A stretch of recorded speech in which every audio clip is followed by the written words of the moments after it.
ዘመን መላእክት ያሰማልን፣ እግዚአብሔር ያክብርልን። የሰንበት ትምህርት ቤት እህቶቻችንና ወንድሞቻችን ዝማሬ መላእክትን ያሰማልን። እነዚሁም ማኅበረ መድኃኔዓለም ዝማሬ መላእክት ያሰማችሁ እግዚአብሔር ይስጥልን። ለዓመቱ በሰላም ያደርሳችሁ እግዚአብሔር ይስጥልን። እንግዲህ ከዚህ በመቀጠል ብፁዕ አባታችን ቃለ ምዕዳን ትምህርተ ወንጌል ይሰጡናል። ከዛ በፊት ያው ይሄ ቄጤማው ይባረክና ቡራኬ ካደረጉ በኋላ ወጣቶች የሰንበት ትምህርት ቤቶች በኋላ ላይ ታድላላችሁ መስቀል ሲባረክ ማለት ነው። ከዛ ውጪ እየሰማችሁ ነው አይደለ? ሳምንታቱ መራግቦቻችንን በዚህ አጋጣሚ ልንገራችሁ። ነገ ጠዋት 6 ላይ ቤተክርስቲያን ይከፈታል። ጸሎቱ 7 ሰዓት ላይ ይጀምራል። እስከ 3 ሰዓት ድረስ እዚሁ ቤተክርስቲያን ውስጥ እንቆያለን ስንጸልይ። ከ3 ሰዓት በኋላ ደግሞ ማታም አለ አይደለ? እንግዲህ ቤተክርስቲያኑ ክፍት ይሆናል። ከሰዓት በኋላ ማታ ላይ ለምትመጡ ይከፈታል። ውላችሁ ጾማችሁ የምትመጡ ሰዎች መጥታችሁ ሰግዳችሁ ትሄዳላችሁ ማለት ነው እስከቻላችሁ ድረስ። ይሄ ሲባል ከ7 ሰዓት ተኩል በኋላ ከ8 ሰዓት ተኩል 8 ሰዓት ላይ ቤተክርስቲያኑ ይዘጋል ማለት ነው። ማታ ነው ያለው። ይሄ መቼ ነው? ሰኞ፣ ማክሰኞና ረቡዕ 3 ቀን ጠዋት 6 ቤተክርስቲያኑ ይከፈታል። ጸሎቱ 7 ሰዓት ይጀመራል። 3 ሰዓት ላይ ጸሎቱ ያልቃል። መቆየት የምትፈልጉ ካላችሁ እዚህ ቤተክርስቲያን መቆየት ትችላላችሁ። ማታ ላይ የምትመጡትም ሰዎች ቤተክርስቲያኑ ክፍት ነው። መርታችሁ ሰግዳችሁ ጸልያችሁ መሄድ ትችላላችሁ። ከሰኞ እስከ ሐሙስ እስከ ረቡዕ ማለት ነው። ሐሙስ 5 ሰዓት 11 ሰዓት ማለት ነው 5 AM ላይ ቤተክርስቲያኑ ይከፈታል። ጸሎቱ ይጀመራል። ልክ 11 ሰዓት ሲሆን ጸሎቱ ያልቅና መስዋዕተ እግር ስርዓተ ተክሊሉን እንፈጽማለን። 12 ሰዓት ላይ ቀን ላይ ቅዳሴ እንገባለን። እንዳለቀልን ከቅዳሴ በኋላ ተመልሰን አንመጣ ብዙ ስራ እንሰራዋለን። ቅዳሴ ያስቀድሳችሁ ወደ ቤታችሁ ትሄዳላችሁ ማለት ነው። ዓርብ ነው። ያው ዓርብ እንግዲህ ጠዋት 6 ላይ ጸሎቱ ይጀምራል። ቀድማችሁ ትመጡ ቤተክርስቲያን ውስጥ ነው። እስከጨረስም እስከ 6 ድረስም ልንቆይ ስለምንችል በጋራ ከዛ ቅዳሜ ጠዋት ያው የቄጤማው ስነ ስርዓት ይኖራል። የትንሣኤ ዕለት ማታ ከ6 ሰዓት ጀምሮ ቤተክርስቲያኑ ክፍት ነው። አቅም በፈቀደ ወደ 7 ላይ 6 ተኩል ላይ ጀምረን 2 AM ላይ ሁሉም ነገር ጨርሰን ወደ ቤታችሁ ለመሸኘት እንሞክራለን። ምንድን ነው ያልኩት? እንሞክራለን። ያው እንግዲህ አንዱ ሲባል አንዱ በጣም እናንተ በጊዜ ከመጣችሁ ነገሮችን ከተፈታ ግን በጋራ ባህላችንን እናከብራለን ማለት ነው። በዛ መሰረት ነው እንግዲህ የምንጓዘው። በኋላ ላይ እንደ አንድ ሁለት ነገር ልን ይችላለሁ። ይሄ ሰላም ማለት ይቻላል ወይ? አዎ ይቻላል። እኔ ብዙ እምነታቸው ጋር ነው የምናገረው። በሕማማት አንዳንዱ ሰው ነው ጨርሶ ሰላም ሲሉት ኪራን አይሶንም እያለ የፍቅር ይህንን መታሰቢያ ነው የክርስቶስን የምናስብበት መከራው የምናስብበት ነው። ችግር ከመጣም ብዙ ሊቃውንቶች እየተጠየቁ ነው። በዚህ ወቅት አስቸጋሪ ነገር ከመጣም በስመ አብ ወወልድ ወመንፈስ ቅዱስ ማለትም ይቻላል። መስቀል እኮ እዚህ ይቆማል። የማይቻለው ቅዳሴ ስለሌለ ቡራኬ ነው የማይቻለው። ስለዚህ ያንን አስባችሁ በየዓመቱ አትጠይቁ። ስለዚህ ሌላው ደግሞ ለምሳሌ አሁን 29 ያለ ትናንትና አንዲት ቴክስት አድርጋኛለች። 29 ይሰገዳሉ። አዎ ይሰገዳል። አሁን እኮ ትልቁ ነገር ወደ ኦሪቱ ሄደን ያንን እያሰብን ያለንበት ዘመን ስለሆነ ያን በማሰብ ነው። እንደውም በዚህ በግብረ ሕማማቱ አባቶቻችን ሲገልጡ ጌታን አሳልፈው የሰጡት በመሳም ስለሆነ ሰላምታ የሚከለከለው የጸሎተ ሐሙስ ዕለት ብቻ ነው። በደንብ አለ። ምንጊዜም ሰላምታ እኮ የፍቅር እኮ ነው። እንደው ሕማማት ስለሆነ ብቻ ሰላም እላለሁ አይደለም ማለት ሰላምታ የፍቅር ከሆነ ጥሩ ነው ይባላል። ምን ጊዜ ማለት ነው። እና የጸሎተ ሐሙስ ዕለት ግን ያንን ስለምታስብ ቤተክርስቲያኒቷ ይሁዳ አሳልፈው ስለሰጠ ያን በማሰብ ሰላም አትባባሉ ይላሉና ይህንን በማሰብ ይቺን ሳምንት በእውነት ብፁዕነታቸው አስፍተው ይመክሩናል፣ ይነግሩናል። በእውነት ሕሊናችንን ሰብስበን አህያይቷ ተፈታ እንደመጣች ተፈተን ማለት ነው። የተለያየ ነገር አስሮን ስላለ ማለት ነው። እስረኞች ነን እኛ ካህናቶች ጭምር ማለት ነው። ከዚህ ከእስራት የምንፈታበት ወቅት ስለሆነ ይህችን ሳምንት በእውነት በእግዚአብሔር ስም ነው ጠይቃችሁ ሁላችሁ በያላችሁበት የግድ ካልተመቻቸ ቤተክርስቲያን መምጣት አይጠበቅባችሁ። እየቻላችሁ ከሆነ ግን ቤተክርስቲያን መምጣት ጥሩ ነው። ካልቻላችሁ ግን ባላችሁበት ሆናችሁ ይህንን ነገረ ክርስቶስን እያሰባችሁ በእውነት እንደ ስቅለቱን እያሰባችሁ የክርስቶስን መከራ እያሰባችሁ የተደረገልንን ነገር እያሰበ ይችን ሳምንት ልንከርም ይገባል። ዛሬ ያለን ነገ አናውቅም መኖራችንና ዛሬ እግዚአብሔር አድርሶናል። በእንዲህ አይነት መልኩ በሊቀ ጳጳስ እየተባረክን ቅዳሴ እዛ ደግሞ አሁን ቃለ ኪዳንና ቡራኬ ይሰጠናል በሳቸው ማለት ነው። እንኳን አደረሳችሁ። እንደገና እስኪ እግዚአብሔር ተመስገን። አይዟችሁ ወደ እርሱ አባታችን ወስዳቸዋለሁ። እግዚአብሔር ከሁላችን ጋር ላይ ወወልድ ወመንፈስ ቅዱስ አሐዱ አምላክ አሜን። ሆሳዕና በአርያም። የተከበሩ በእግዚአብሔር ሃይማኖት ቆሞስ አባ ቤዛ የመካነ ቤተ ክርስቲያን ዋና አስተዳዳሪ፣ የተከበሩ ወላጆች ታላላቅ አገልጋይ፣ የተከበሩ ታላላቅ የመካነ ቤተ ክርስቲያን ስብከተ ወንጌል ኃላፊ እንዲሁም መጋቤ ሥርዓት ቀሲስ አብይ ታላቅ አገልጋይ፣ ዲያቆናት ሁላችሁ፣ መዘምራን መዘምራት፣ ምዕመናንና ምዕመናት እንደምን አደራችሁ? ያንሳል ይሆናል። እንዴት አደራችሁ?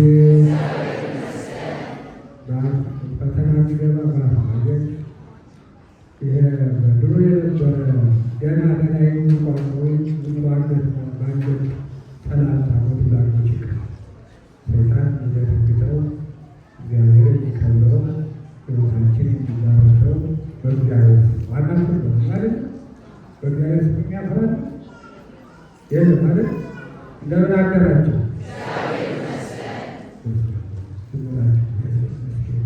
አንደበት ይዘጋጅ ጥዋት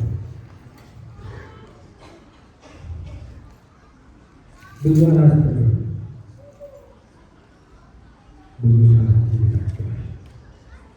የተዘጋጀው ሰፋ ያለ ትምህርት በማወቅ ነበር። ግን ሳየው ከቅዳሴ በኋላ ቁርባኑ ግማሽ ቅዳሴ ማለት ነው።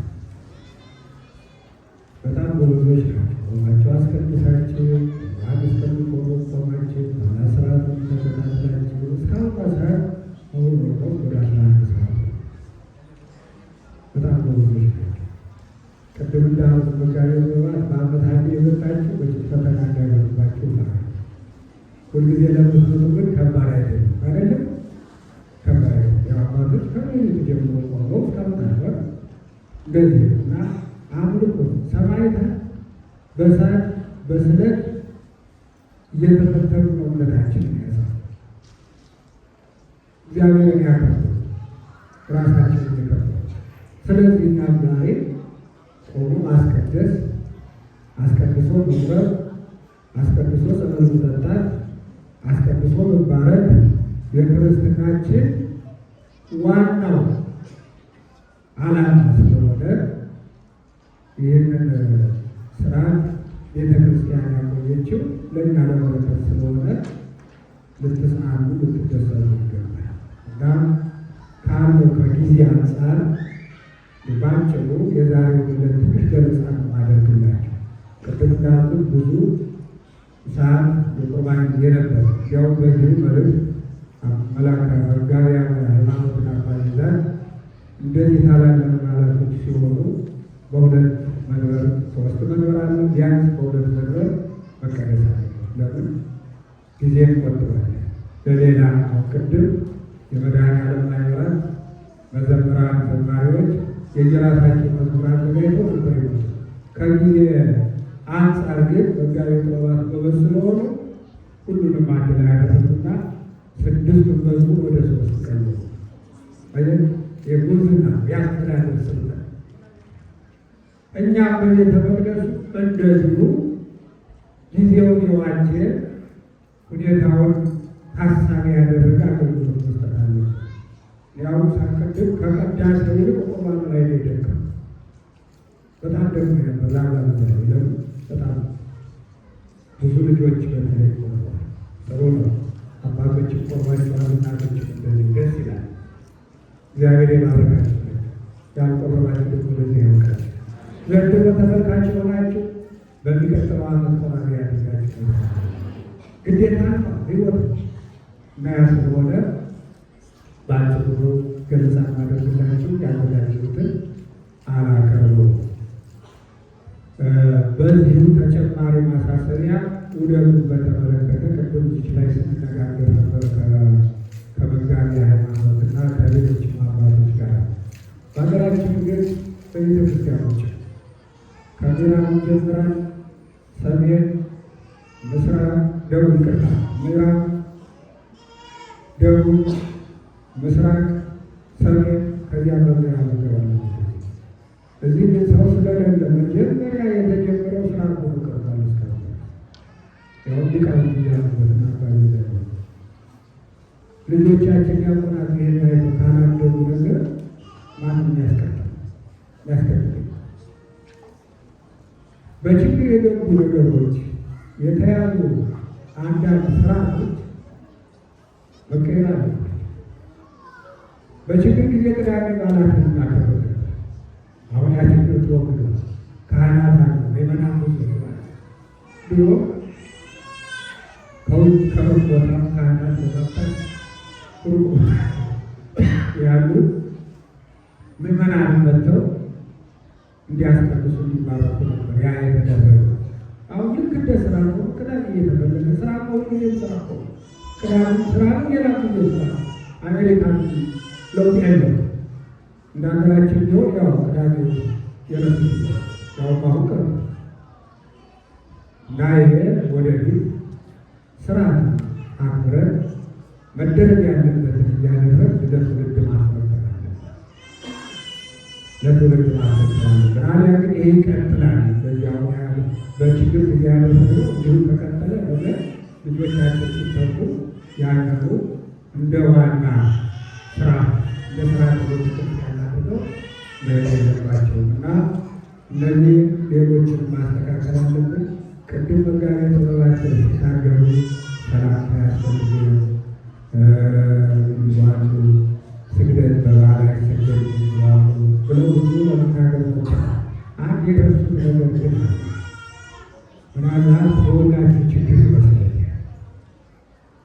ዓርብ ካህናቱ በወይራ የተመጠሩ ስግደት ሲሰሩ ምንድን ነው ንስሐ ማለት ምትገቡ ንስሐ የምንገባበት ተግባር የንስሐ ጊዜ አባቴ ያው እኮ እንጨት ለሀገራችን ማቀል ይቻለሁ ሌላ ትልቅ ነገር ሌላ ሆናል። ዓርብ የበረከት ቀን እንጂ አባቴ እንዲህ ብላችሁ ንስሐ የምትቀበሉበት አለ። ግርፋቱን ስቅላቱን እያሰብ መከራውን እያሰብ በሀዘን የምናሳልፍበት ጊዜ እንጂ በዓመት አንዴ መተን ይፍቱ ብለን ንስሐ ተቀብለን ኃጢአታችንን የምናስወግድበት ቀን አይደለም። በስህተት የመጣ ነው። እንዴት እንደተለመደ አላውቅም። ደግሞ አቀድቻለሁ ፈጭቻለሁ ንስሐ አያስፈልገው። ሌላ ስንት ነገር አለ። ሐሜት ውስጥ፣ ውሸት ውስጥ፣ ዝሙት ውስጥ፣ ስርቆት ውስጥ፣ ቂም በቀል ስንት ነገር አለ። ያ ይነገር ውስጡ በቄስ። ስለዚህ ዓርብ ስትመጡ ዓመት ሙሉ ያልተናገራችሁትን ተናግራችሁ ኃጢአታችን ይደመሰስልናል ብላችሁ ታውቃላችሁ። የበረከት ቀን ግርባቱን የምታስቡበት መከራውን የምናስታውስበት በረከት የምንቀበልበት እና ይህ ቅድም ሳይጠቁሙ ስላሉ በዚህ ጠቁማችሁ ሆሳዕና በዓል ሆሳዕና ማለት ማለት ማለት አቤቱ አድን ማለት ነው። ሆሳዕና አቤቱ ዛሬ አድን ማለት ነው። ይህ በዓል ጠቅላላ በክርስቲያን የክርስትና እምነት ተከታዮች በደመቀ ሁኔታ ይከበራል። ምናልባት ቀናቶች ሊለያዩ ይችላል። ዛሬ በካቶሊካውያን ፋሲካቸው ነው፣ በእኛ ሆሳዕና የእነሱ ሳምንት ነው። አንዳንዴ አብሮ የሚውሉበት ጊዜ እና ሆሳዕና እባክህ ልመና እባክህ አሁን ድነት የሚያስፈልግበት ጊዜ ነበር። ያሉ የሰው ልጅ የታመመበት ጊዜ ነበር። የሰው ልጅ ከእግዚአብሔር ጋር የተጣላበት ጊዜ ነበር። የሰው ልጅ ጸጋውን የተገፈፈበት ጊዜ ነበር። የሰው ልጅ የመቃብር ራት የሆነበት ጊዜ ነበር። የሰው ልጅ በጨለማ የሚኖርበት ጊዜ ነበር። የአዳም ዘር በሙሉ ፍርድ የተፈረደበት። ስለዚህ ሆሳዕና በአርያም ብለው እንዲያመሰግኑ ተገደዱ። ጊዜው የመዳን ጊዜያቸው ስለደረሰ ነቢያት በትንቢት የተናገሩ አባቶች ከዚያ በፊት የነበሩ ደጋግ አባቶች ተስፋ ሲያደርጉት የቆዩት የመዳን ጊዜ ስለመጣ ሆሳዕና በአርያም እያሉ ቤታቸው አክብረው ወደ ቤተ መቅደስ ነው። ዛሬ 4-5 ነገሮች ሊጠቁማቸዋል። ሆሳዕና በአርያም ሆሳዕና መጀመሪያ ወደ ቤተ ፋጌ ሄደ። ደቀ መዛሙርቱን አስከተለ። በኢሳም ዓርብ ዕለት በአብዛኛው ጊዜ ከዓርብ ይጀምራል። ወደ ቤተ ፋጌ ሄደና የታሰሩ አህዮች ነበሩ። አህያ ከውርንጫዋ ጋር ታስራ ደቀ መዛሙርቱን ላከና ፈታቸው አምጡልኝ። ለማን ያስፈልጋል ብሎ ቢጠይቃችሁ ጌታዋ ጌታቸው ለጌታ ያስፈልጉታል በሉ።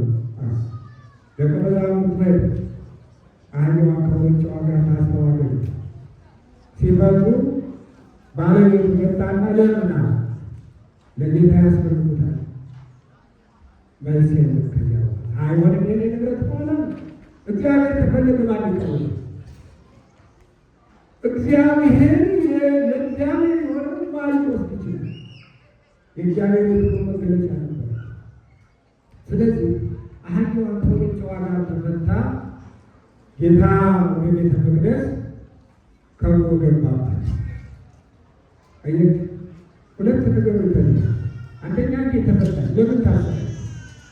ለምን ታሰረ? ለምንድን ነው የታሰረ? ለምንድን ነው የታሰረ?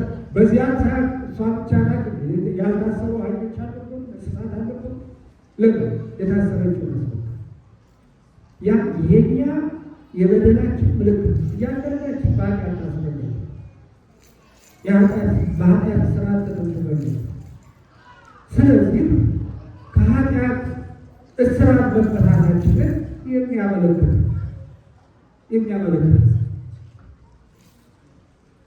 ከኃጢአት ነፃ ስንሆን እግዚአብሔር ያድብናል፣ መንፈስ ቅዱስ ያድብናል። እንደታሰረች አይደለም፣ ከስራት በተፈታ በታ ነው ጌታ የነበረ የቷናት ወደ ቤተ መቅደስ ሄደች። እኛ ከቂም ከበቀል ከክፋት ከተንኮል ነፃ ትሆን እግዚአብሔር መንፈስ ቅዱስ ምን ይላል? ያድብናል። በኃጢአተኛ ላይ እግዚአብሔር ሊያድር አይችልም። ኃጢአተኛ ለእግዚአብሔር ይጸየፋል። በንስሐ እንዲመለስ ግን ይሰጠዋል።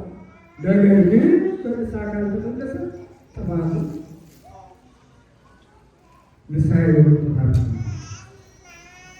ስለዚህ ዛሬ እኛ ብዙ የታሰርንበት ነገር አለ።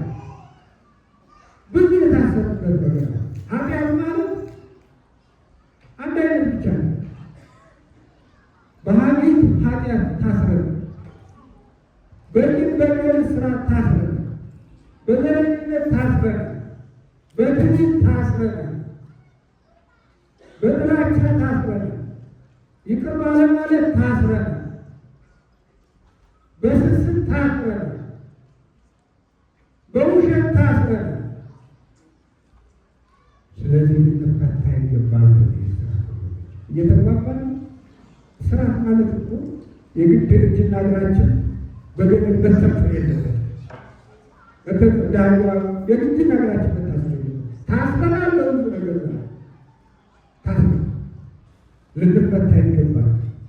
ሆሳዕና ለማክበር የእግዚአብሔር መንፈስ ቅዱስ ማደሪያ ልንፈታ ይገባል።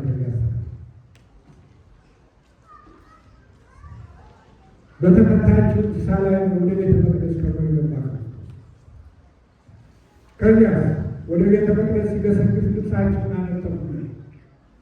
የሰማይ ንጉሥ በሰማይ በአርያም ያለ ምድራዊ ሥጋን የለበሰ በተናቀችው እንስሳ ላይ ያደረ ወደ ቤተ መቅደስ ሲገሰግስ ልብሳቸውን አንጥፈው የቅድሙን መዝሙር ሆሳዕና በአርያም እያሉ እየዘመሩ ይዘውታል። አያችሁ፣ እግዚአብሔር መንፈስ ቅዱስ የሚያደርግ በተናቁ ሰዎች ላይ ምናልባት እኛ አብዛኛውን ጊዜ አለባበስን፣ አነጋገርን፣ ቁመናን ወይም ደግሞ አብዛኛውን ጊዜ በጸሎት ብዙ ጊዜ የሚያሳልፉ ሰዎችን ሁኔታ አይተን ቅድስና ጽድቅን ከእነሱ ጋር እናዛምደዋለን። የተናቁ ሰዎች እግዚአብሔር ያከበራቸው እኛ የናቅናቸው ሰዎች አሉ። እግዚአብሔር የከበረባቸው የሚከበርባቸው ግን ከእንስሳት በዚያን ሰዓት ከአህያዋና ከውርንጫዋ በላይ በፍጥነትም በቁመትም ትራንስፖርት መሆን የሚችሉ ክርስቶስ መሸከም የሚችሉ ነበር። አልተፈጣቸው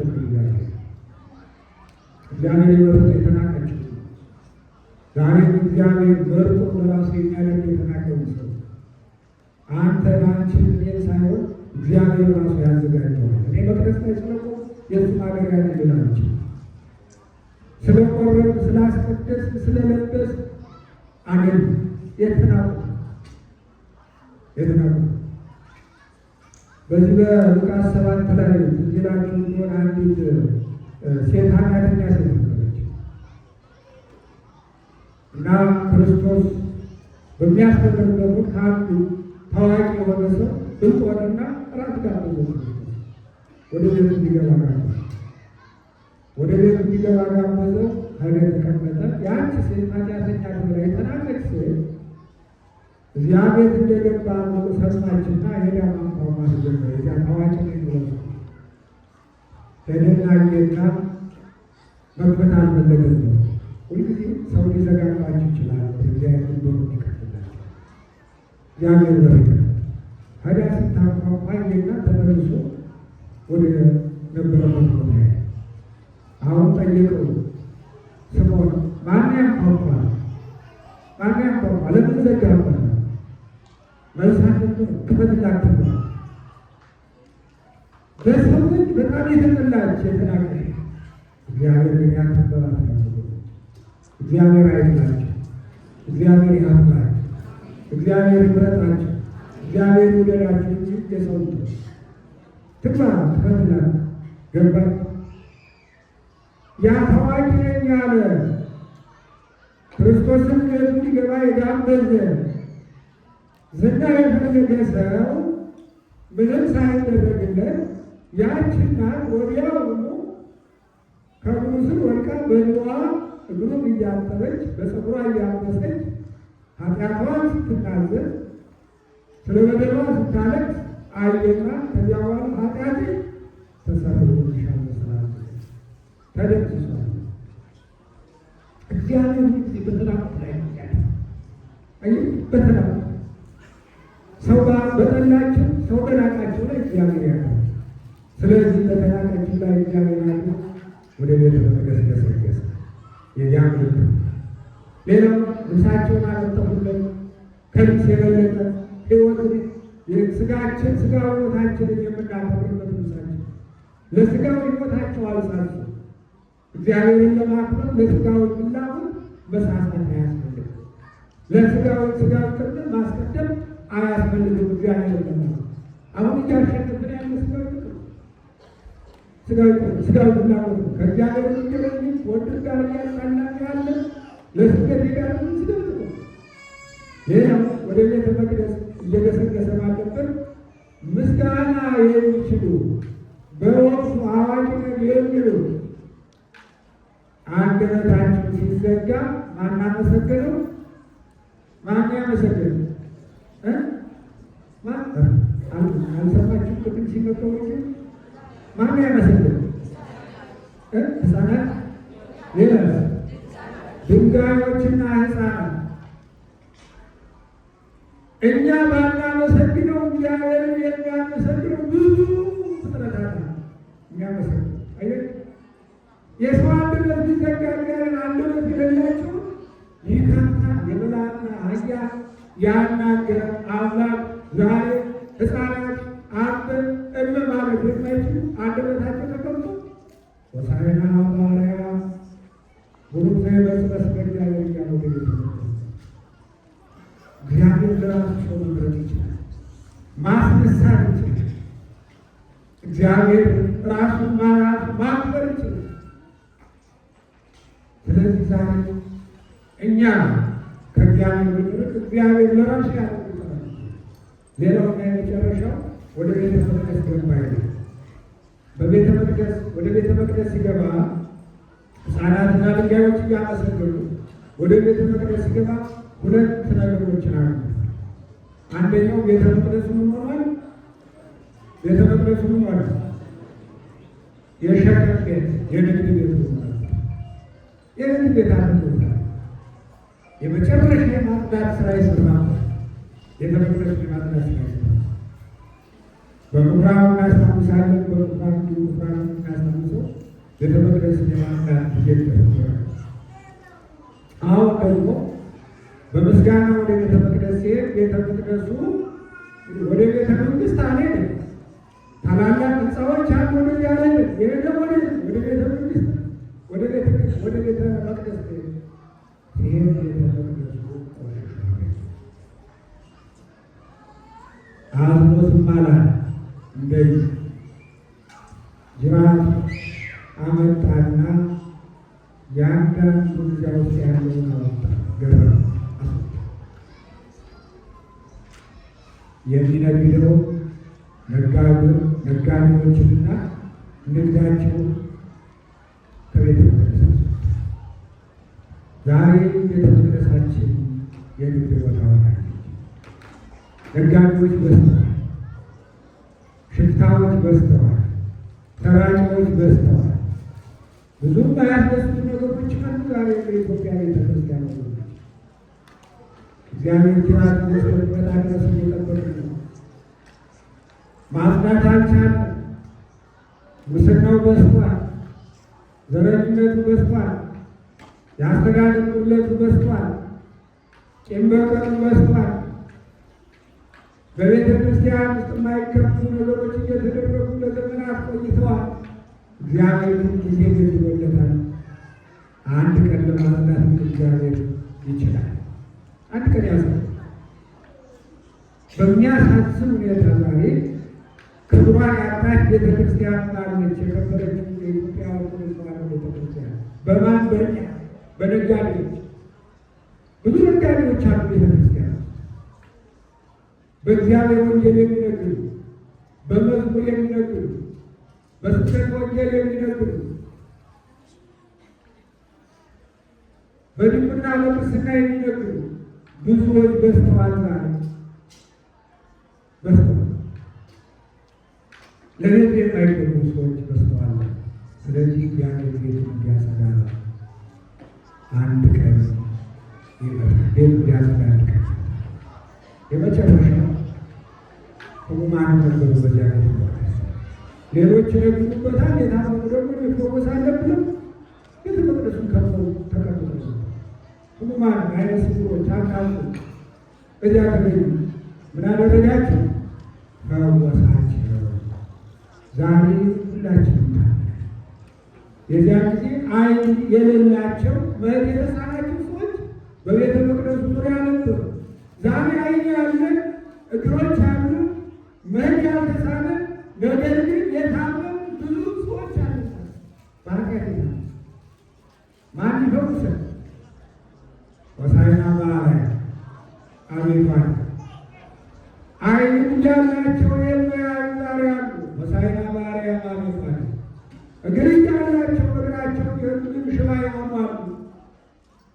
ሆሳዕና በአርያም አቤቱ ዘርያ አይኖች እያሏቸው ማየት መስቀል ማየት የተሳናቸው ክርስቶስን ማየት የተሳናቸው ሰው ላይ አይናቸው የተገለጠ ሰው ላይ እጆቻቸው የተዘረጉ ስንቶች ናቸው። ሆሳዕና በአርያም አቤቱ አቤቱ።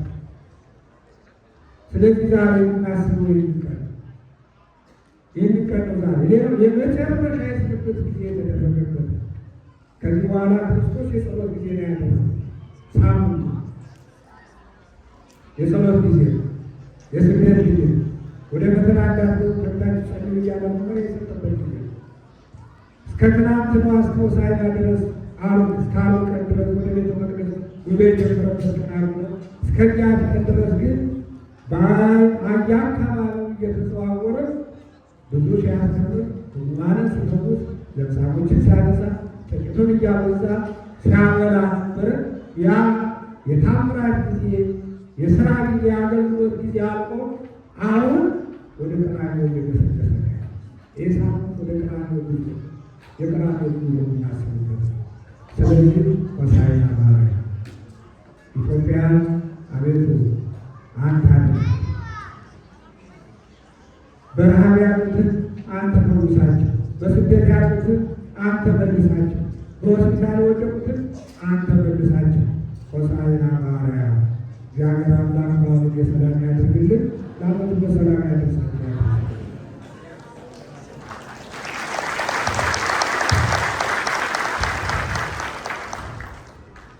እግዚአብሔር ይስጥልን። ብዙ አባታችን ራዲዮ አይለየን። እናመሰግናለን። እንግዲህ ሁላችንም በተማርነው ነገር ትልቁ ቤተክርስቲያን መልእክት በሰማችሁ ማስተማር እውቀትን መገብየት ሳይሆን በሰማነው ነገር እንድንኖርበት እንድንለወጥ በሁል ጊዜ እየሰሙ መሄድ ብቻ ሳይሆን የሰማነው ነገር ወደ ተግባር ወስደን እንድንጠቀምበት ነውና የብዙነታቸው በረከት ያለን እግዚአብሔር ይስጥልን።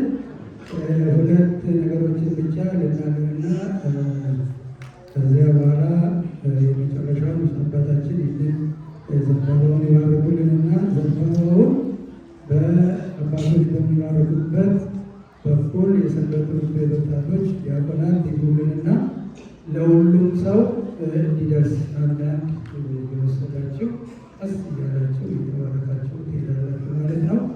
ሌላ ሁለተኛው ያው ባለፈው ጊዜ ለማድረግ ነበር። አሁን አባታችን ባሉበት በገዳማችን በኢትዮጵያ አቆጣጠር ሚያዝያ 17 ቀን ከትንሣኤ 15 ቀን ማለት ነው። በዚያ ቀን ደግሞ ያው ሰራበት ላይ ኤፕሪል 25 በ26 ዓርብ ዋዜማ ነው የቅዱስ ዮሐንስ በዓል ይከበራልና ሁላችሁም በዛ በዓል ላይ ተገኝታችሁ በዓሉን ብታከብሩ መንፈሳዊ ጥሪ ተጠርታችኋል። በዚህ አጋጣሚ ምናልባት የተለያዩ ቦታዎች የተዘጋጁ አሉ። ውጭ ላይ የያዙ ወንድሞችና እህቶች ይኖራሉ። እሱም የገዛቸው እንግዲህ ገዳሙን በማገዝ እዛ ላይ እንድትተባበሩ ነው። ሁሉ ጊዜ እንደሚነገረው ደግሞ በአቅማቸው ገዳሙ ላይ ከ5 ብር ከ10 ብር ጀምራችሁ አባልነት አባል ሆናችሁ ገዳሙ እንድትደግፉ ሰውነታቸው አሳስበዋል። አሁን የመጨረሻ የሚሆነው ብዙ አባታችን የትኛውን አባቶች ጋራ ካባረኩልን በኋላ ከዚያ አድርጉ ብለን የመጨረሻውን ጸሎት እናደርጋለን ማለት ነው። አሁን ሰውነታቸው ይባረኩልን።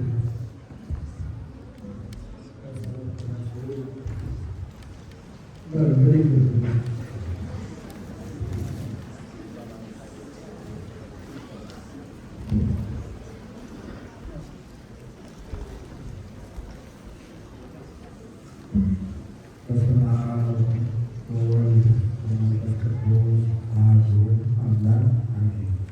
በስመ አብ ወወልድ ወመንፈስ ቅዱስ አሐዱ አምላክ አሜን። በስመ አብ ወወልድ ወመንፈስ ቅዱስ አሐዱ አምላክ አሜን።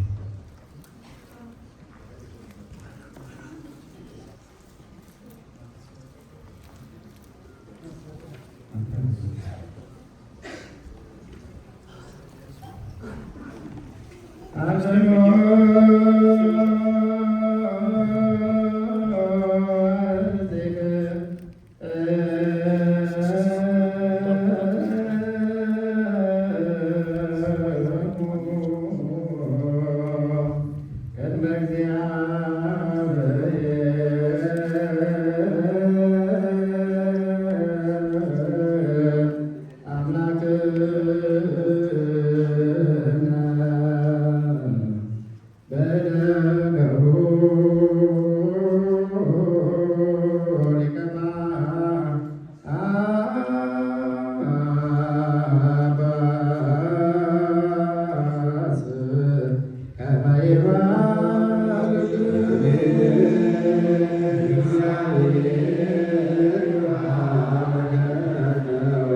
ጸጋ